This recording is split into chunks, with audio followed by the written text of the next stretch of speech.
नमस्कार दोस्तों, मैं उमाकांत यादव आप लोगों के लेकर आया हूँ एक नया टॉपिक आज का। आज बहुत ही इम्पोर्टेंट टॉपिक है। टॉपिक का नाम है भारत शासन अधिनियम 1935। भारत शासन अधिनियम 1935। भारत शासन अधिनियम 1935। इसको हम लोग समझेंगे आज पूरा। आप टॉपिक अच्छे से समझेंगे जिससे आपका ये क्लियर हो जाए। आज के बाद आपको ये ना बचे कि ये टॉपिक पढ़ाया नहीं गया। देखिए, ये इतना इंपॉर्टेंट टॉपिक, यहाँ से आपको क्वेश्चन आने को मिलता ही मिलता है। यहाँ से क्वेश्चन आपको जरूर मिलेगा, तो इसको अच्छे से समझते हैं। और इसको समझने से पहले हम लोग एक बार फिर से आपसे रिक्वेस्ट करना चाहेंगे, अगर इस चैनल पे आप नए हैं तो चैनल को सब्सक्राइब कर लें, चैनल को लाइक कर लें, और अंत में आप लोग कमेंट करके बताइएगा कि ये वीडियो कैसा लगा। अपनी प्रतिक्रिया जरूर देते रहिएगा, प्रतिक्रिया देना बहुत ही जरूरी है। चलिए शुरू करते हैं आज का अपना टॉपिक। देखिए, भारत शासन अधिनियम की अगर बात करें तो यह अधिनियम भारत में पूर्ण उत्तरदायी सरकार गठन में एक मील का पत्थर साबित हुआ था। क्यों साबित हुआ था? आज भी अगर बात करें, अपने भारत के संविधान की बात करें, तो जैसे हम लोग पढ़ते हैं कि बहुत सारी चीजें हमारी इस देश से ले गई, उस देश से ले गई, वो हम लोग अलग वीडियो बना के पढ़ेंगे भी। लेकिन ये जान लीजिए, भारत शासन अधिनियम 1935 जो आया था, अंग्रेजों के द्वारा आया था, और उनमें से बहुत सारी चीजें आज भी चल रही हैं, यानी बहुत सारे जो चीजें हैं आज भी लागू हैं, इसलिए बहुत इंपॉर्टेंट है। अगर सिर्फ इसकी बात करें, इसमें मुख्य बिंदुओं की बात करें, तो इसमें 321 धाराएं थी। कितनी धाराएं थी? 321 धाराएं थी। और इस अधिनियम की मैं बात कर रहा हूं, इसमें 10 अनुसूचियां थी। इसमें कितनी अनुसूचियां थी? 10 अनुसूचियां थी। बात समझिएगा, 10 अनुसूचियां थी इस भारत शासन अधिनियम 1935 में। अब हम लोग देखेंगे कि इसमें क्या क्या बड़ा बड़ा परिवर्तन किया गया। तो इस पे जो काम किया गया था, इस पर कई बिंदुओं पे काम किया गया था। सबसे पहले आप जान लीजिए, नंबर 1 पे जो जानेंगे हम लोग, प्रांतों में द्वैत शासन की समाप्ति कर दी गई थी। जो प्रांत सरकारें थी, प्रांत सरकार में यानी कि जो हमारी राज्य सरकार होती है, राज्य सरकार को प्रांत सरकार भी कहा जाता है। प्रांत सरकार में क्या किया गया, जो द्वैत शासन होता है उसे समाप्त कर दिया गया। पहली बात समझ लीजिएगा, बहुत ध्यान समझिएगा और पूरा वीडियो देखिएगा। देखिए, कोई भी टॉपिक अगर स्टार्ट हो उसको पूरा देखिए। आप जब तक पूरा देखेंगे नहीं, तब तक आप समझ नहीं पाएंगे। इसलिए आपसे रिक्वेस्ट है, इस वीडियो को पूरा देखें, और तभी आप इस पूरे टॉपिक को समझ पाएंगे। और आने वाले एग्जाम में फिर आपसे इससे संबंधित अगर कोई आता है क्वेश्चन, तो आपका छूटेगा नहीं। नंबर 2 की बात करते हैं। जब प्रांतों में क्या किया इन्होंने, प्रांतों में तो ये चीज समाप्त कर दिया गया कि आज से द्वैत शासन नहीं रहेगा। लेकिन इन्होंने क्या किया, आगे किया क्या कि केंद्र में द्वैत शासन प्रणाली प्रारंभ कर दी। यानी सेंट्रल गवर्नमेंट, यानी जो केंद्र सरकार हमारी होती है, यानी सेंट्रल गवर्नमेंट जो होती है, उसके अंतर्गत क्या कर दिया गया, द्वैत शासन यानी कि डुअल सिस्टम स्टार्ट कर दिया। ये परिवर्तन किया गया। नंबर 3 की अगर बात करते हैं, नंबर 3 पे किया गया कि सांप्रदायिक प्रतिनिधित्व का विस्तार किया गया। सांप्रदायिक प्रतिनिधित्व का विस्तार का मतलब है, अगर कोई दलित है, महिलाएं हैं, मजदूर हैं, प्रथम निर्वाचन की व्यवस्था, इनके लिए भी निर्वाचन की व्यवस्था कर दी गई कि अब ये नहीं कोई मजदूर है, महिला है, एससी कैटेगरी का है तो वो वोट नहीं कर सकता है। प्रथम निर्वाचन की व्यवस्था की गई। भारत शासन अधिनियम के तहत कई बार ये पूछा गया है कि प्रथम जो निर्वाचन व्यवस्था की गई थी दलितों के लिए, महिलाओं के लिए, मजदूरों के लिए, वो किस अधिनियम के तहत की गई थी? वो इसी के तहत की गई थी। मैं ये बोल रहा हूं कि बार बार कह रहा हूं कि ये वीडियो जरूर लास्ट में तक देखिएगा। लास्ट में क्या करेंगे, इससे संबंधित हम लोग क्वेश्चन भी देखेंगे। इससे संबंधित क्वेश्चन देखेंगे तो आप लोग कमेंट करके बताइएगा कि कितने क्वेश्चन आपके सही निकले। आगे बात करते हैं। नंबर 4 में क्या परिवर्तन किया गया, लोक सेवा आयोग की स्थापना की गई। बहुत बड़ी बात है ये। लोक सेवा आयोग की स्थापना जो की गई थी, वो इसी अधिनियम के तहत की गई थी। जो आज आप लोग आईएएस पीसीएस की तैयारी कर पा रहे हैं, पूरा जो कॉन्सेप्ट था वो भारत शासन अधिनियम 1935 में ही लाया गया था। केंद्र में इसमें किया, इस अंदर की बात कर रहा हूं, इसके अंदर की बात, केंद्र में संघ लोक सेवा आयोग की स्थापना की गई, राज्यों में राज्य लोक सेवा की स्थापना की गई, 2 या 2 से अधिक राज्यों के लिए संयुक्त सेवा आयोग बनाया गया।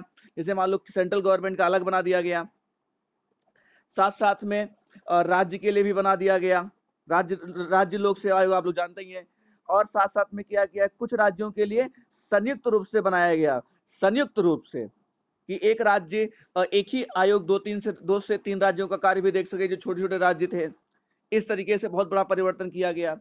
अगला जो था आपका नंबर 4 पे जो था आपका, पांचवा हो जाएगा ये आपका, संघीय न्यायालय का प्रावधान किया गया।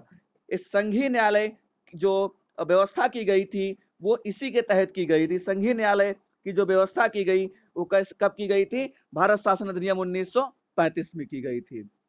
अगर इसकी शुरुआत की बात करें तो 1937 में संघीय न्यायालय की स्थापना हो गई थी और इसके जो प्रथम मुख्य न्यायाधीश थे सर मॉरिस गेवर थे। इसके जो प्रथम मुख्य न्यायाधीश थे वो कौन थे? सर मॉरिस गेवर थे। लोग भी आगे पूछेंगे। अगले बात करते हैं, इसी माध्यम के तहत RBI, reserve bank of India, RBI की स्थापना की गई। देश की मुद्रा साख नियंत्रण करने के लिए उद्देश्य से देश के अंदर भारत शासन अधिनियम के तहत 1935 के तहत रिजर्व बैंक की स्थापना की गई। सबको पता है रिजर्व बैंक की स्थापना कब हुई थी? 1 अप्रैल 1935 को हुई थी। ये आपने देखा।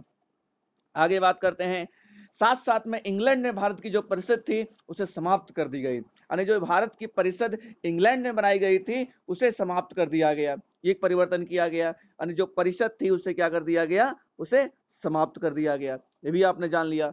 आगे बात करते हैं कि 11 राज्यों में से 6 में से द्विसदनात्मक व्यवस्था का प्रारंभ किया गया। यानी 11 राज्य जैसे थे उस समय, और 11 राज्यों में से क्या किया गया? सब में नहीं, केवल 6 राज्यों में। कितने राज्यों में? 6 राज्य में द्विसदनात्मक व्यवस्था का प्रारंभ किया गया। अब आपको बताते हैं वो कौन कौन सी राज्य थे। 6 जो थे, पहला था आपका बंगाल। बंगाल में ऐसा किया गया। बंबई में किया गया जो अब महाराष्ट्र के नाम से है, और मद्रास की बात की गई जो चेन्नई इस समय है।